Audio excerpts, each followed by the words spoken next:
अस्सलामुअलैकुम बच्चों, आज मैं आपको जिस नज़म की वजाहत करने जा रही हूँ वो उर्दू की किताब 5 से ली गई है और उसका नाम है एक गाय और बकरी। और इस नज़म के शायर हैं अल्लामा इकबाल और उन्होंने बच्चों और बड़ों की इस्लाह करने के लिए बहुत सी नज़में लिखी हैं और उनकी नज़में सबक आमोज़ होती हैं, यानी ऐसी नज़में जिनमें बच्चों और बड़ों के लिए नसीहत होती है। उन्हीं नज़मों में से चंद नज़मों के नाम मैं आपको बताती हूँ, जैसा कि परिंदे की फरियाद, माँ का ख्वाब, मकड़ा और मक्खी, बच्चे की दुआ। बच्चे की दुआ वो दुआ है जो कि सुबह असम्बली में पढ़ी जाती है और ये दुआ भी ऐसी दुआ है कि जो जिसको सुबह सुबह पढ़ा जाए तो उसका सारा दिन बहुत अच्छा गुजरता है। इसी तरह जो नज़म आज मैं आपको समझाऊंगी वो है एक गाय और बकरी। इस नज़म में गाय और बकरी के दरमियान मुकालमा हो रहा है और गाय इंसान से खफा नज़र आती है तो बकरी फिर गाय को समझाती है। आइए मैं फिर आपको इस नज़म की बुलंद ख्वानी करके दिखाती हूँ और फिर आप भी इसको घर पे बैठ के पढ़िएगा और समझने की कोशिश कीजिएगा और साथ साथ मैं आपको मुश्किल अल्फाज के मायनिंग भी बताती जाऊँगी ताकि आपको ये नज़म बहुत अच्छे से समझ में आ जाए। एक चरागाह हरी भरी थी, कहीं थी सरापा बहार जिसकी ज़मीं, क्या समा उस बहार का हो बयां, हर तरफ साफ नदियाँ थी रवां, थे अनारों के बेशुमार दरख्त और पीपल के सायादार दरख्त, ठंडी ठंडी हवाएं आती थीं, तायरों की सदाएं आती थीं। किसी नदी के पास एक बकरी चरते चरते कहीं से आ निकली, जब ठहर कर इधर उधर देखा, पास एक गाय को खड़ा पाया, पहले झुककर उसे सलाम किया, फिर सलीके से यूँ कलाम किया,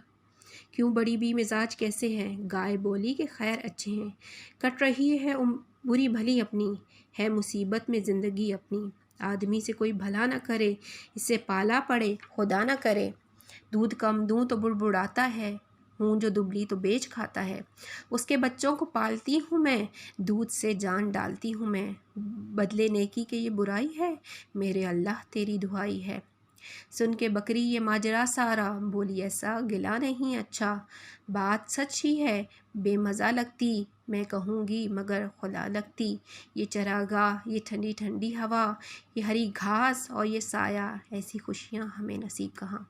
ये कहाँ बेज़बां गरीब कहाँ, ये मज़े आदमी के दम से हैं, लुत्फ़ सारे उसी के दम से हैं, सौ तरह का बनों में है खटका, दिन वहाँ की गुज़रां से बचाए खुदा, हम पे एहसान है बड़ा इसका, हमको ज़ेबा नहीं गिला इसका। गाय सुनकर ये बात शर्म आई, आदमी के गिले से पछताई, दिल में परखा भला बुरा उसने और कुछ सोच कर कहा उसने, यूं तो छोटी है ज़ात बकरी की, दिल को लगती है बात बकरी की। अब स्टूडेंट मैं पैराग्राफ वाइज इस नज़म को बयान करूँगी और आपको इसको समझने में आसानी होगी। अब पहले पैराग्राफ में शायर बता रहा है कि घास का एक मैदान बहुत हरा भरा होता है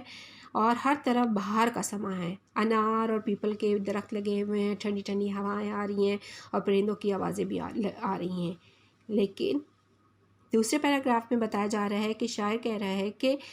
बकरी कहीं से जो है खाना खाते खाते आ जाती है और इधर उधर देखती है, फिर गाय पर उसकी नज़र पड़ती है तो उसको सलाम करती है, फिर उसका हाल पूछती है तो गाय कहती है,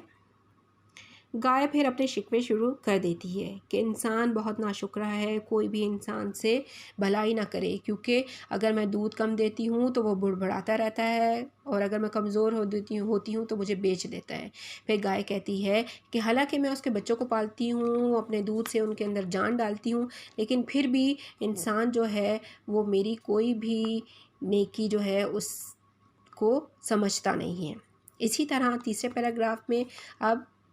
बकरी जो है वो गाय की कहानी सुनकर कहती है कि हमें इस तरह से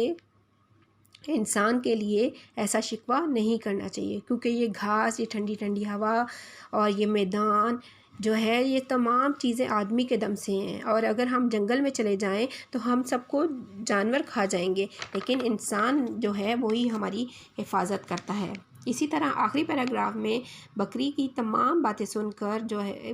गाय है वो शर्मिंदा हो जाती है और आदमी के गिले से भी पछताती है और अपनी बात को दिल में सोचती है और कहती है कि यूं तो छोटी है ज़ात बकरी की, मगर दिल को लगती है बात बकरी की। यानी इसमें ये बताया गया है कि बकरी वैसे तो छोटी होती है कद में, लेकिन उसकी सोच, उसकी अक्ल जो है वो गाय से ज़्यादा है। तो इसी तरह मैं उम्मीद करती हूँ कि आपको ये नज़म समझ में आ गई होगी। और पेज नंबर 92 पे 2 सवालात दिए गए हैं, मुख्तसर सवालात के जवाब देने हैं और दूसरा सवाल है खाली जगह पुर करनी है। ये आप सॉल्व करेंगे तो आपको मज़ीद इस नज़म की समझ आ जाएगी। शुक्रिया।